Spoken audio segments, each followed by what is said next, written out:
Hi everyone, আজ যাচ্ছি ও বাড়িতে। তাই ভাবলাম যাচ্ছি যখন তোমাদের সঙ্গে একটা ছোট্ট মিনি ব্লগ শেয়ার করাই যায়।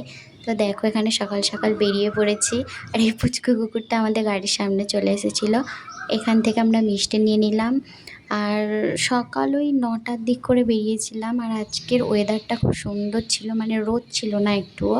আর যাচ্ছি তার কারণ হলো আমাদের বাড়িতে অনেক আম হয়েছিল গাছে। তো আমার শাশুড়ি বলছিল দিয়ে আসার জন্য, আজ যাবো কাল যাবো করে যাওয়া হচ্ছিল না। তো ফাইনালি আজকে এলাম। আর এই রাস্তাটা চারিদিকে খালি মাঠ আর মাঠ, আর এই ছোট ছোট কিউট ছাগলগুলো দেখতে দেখতে এসেছি, খুব ভালো লেগেছে। আর এই মন্দিরটা কি তোমরা কেউ চিনতে পারলে? চিনতে পারলে কমেন্ট করে জানিও। আর আমার আগের মিনি ব্লগে তোমরা সবাই অনেক অনেক ভালোবাসা দিয়েছো, তার জন্য থ্যাংক ইউ। আর এই দেখো আমি বাড়ি চলে এসেছি। আর মায়ের কাছে গিয়ে কী কী খেলাম তা সেটা আসছে নেক্সট পার্টে।